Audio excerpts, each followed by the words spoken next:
మనమందరం ఈరోజు America Israel దురాఘాతాలను ఖండించడానికి వచ్చాం. ఇరాన్ మీద అమెరికా సామ్రాజ్యవాదం ఇజ్రాయెల్తో కలిసి యుద్ధం ప్రారంభించి నెల రోజులు కావస్తుంది.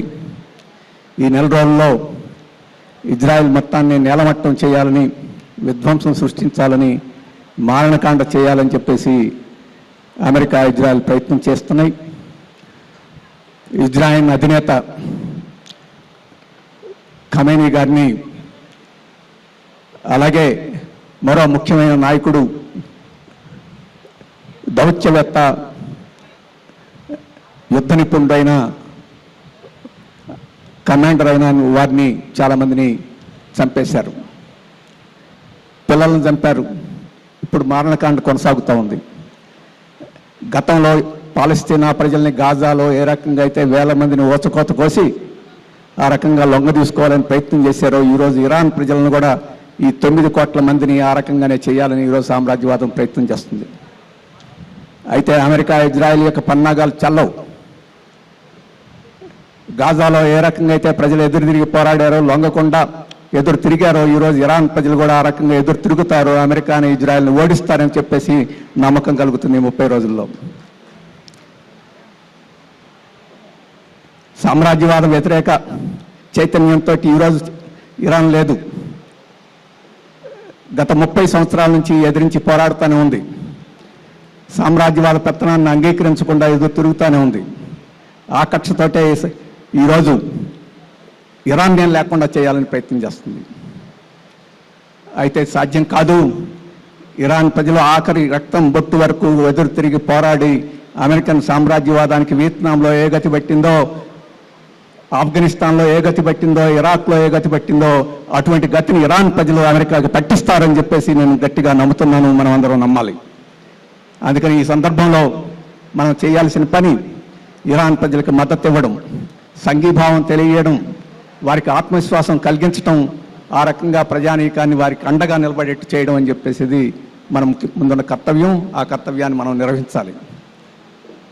ఈరోజు అమెరికా ఇజ్రాయెల్ చాలా సులభంగా చిటికలో ఇరాన్ని ధ్వంసం చేసి లొంగ తీసుకోవచ్చు అనుకున్నారు. అది కుదరలేదు. అందుకని ఇప్పుడు ప్రపంచాన్ని అంతటినీ రంగంలోకి దించి ఇరాన్ని ఒంటరి చేసి దాన్ని దెబ్బతీయాలని ప్రయత్నం చేస్తుంది. అది కూడా కుదరకపోవచ్చు. అది కుదరకుండా చేయాలని చెప్పంటే ప్రపంచ ప్రజా అభిప్రాయాన్ని కూడగట్టాలి. మన దేశంలో 140 కోట్ల మంది ప్రజలు ఉన్నారు. ఈ 140 కోట్ల మంది తమ వాణిని వినిపించేట్టు చేయాలి. అప్పుడు అమెరికా ప్రపంచాన్నంతా కూడగొట్టి ఇరాన్ని ఓడించడం సాధ్యం కాదు. ఆ పని, ఆ కర్తవ్యం ఉంది. ఆ కర్తవ్యాన్ని ఈరోజు ఈ కమిటీ నిర్వహించిన ఈ సభే ఆ కర్తవ్యం జయప్రదం అవుద్దని కూడా నమ్మకం కలుగుతుంది. అలాగే ఈరోజు ఇరాన్ మీద జరుగుతున్న దాడి ఇరాన్ మీద జరుగుతున్న దాడి కాదు, ప్రపంచం మీద జరుగుతున్న దాడి, ప్రపంచ ప్రజల మీద జరుగుతున్న దాడి. ఈ యుద్ధం మూలంగా ప్రపంచ ప్రజలందరూ ఈరోజు ఇబ్బందులు పడుతున్నారు. ధరలు పెరుగుతున్నాయి, ఎరువులు కొరత వచ్చేసింది, ఉపాధి కోల్పోతున్నారు, గ్యాసు, అలాగే అన్ని రకాల ఇంధనాల ధరలు పెరిగిపోయినాయి. ఇది అమెరికాకే కాదు, ఇరాన్కే కాదు, మొత్తం ప్రపంచానంతరికి ఈరోజు ప్రజలందరూ అనుభవిస్తున్నారు. ఈ కష్టాలని ప్రజలు ఎంతో కాలం సహించరు, ఎదురు తిరుగుతారు. ఇప్పుడు తిరుగుతున్నారు. అమెరికాలో ఎదురు తిరుగుతున్నారు, ఇక్కడ ఎదురు తిరుగుతున్నారు, ప్రపంచం అంతా ఎదురు తిరుగుతారు. కానీ ఇక్కడ మోడీ నిర్వహిస్తున్న పాత్ర, భారత ప్రధాని మోడీ గారు నిర్వహిస్తున్న పాత్ర అత్యంత శోచనీయమైంది కాదు, సిగ్గుచేటైంది. మన దేశానికి 140 కోట్ల మంది ప్రజలకి ప్రధానిగా ఉన్న మోడీ గారు ఇంత సిగ్గులేనితనంగా వ్యవహరిస్తాడని చెప్పేసి మనం అనుకోం. ఒకవైపున దేశభక్తి గురించి మాట్లాడతారు, పౌరుషం గురించి మాట్లాడతారు. ఆ పౌరుషం గురించి మాట్లాడేవాడు, దేశభక్తి గురించి మాట్లాడేవాడు ఈరోజు ఏ రకంగా చేస్తున్నారు? మోడీ గారు ఐకమత్యం గురించి మాట్లాడుతున్నారు. ప్రజలందరూ ఐక్యంగా ఉండాలంటున్నారు. ఎందుకు ఐక్యంగా ఉండాలి?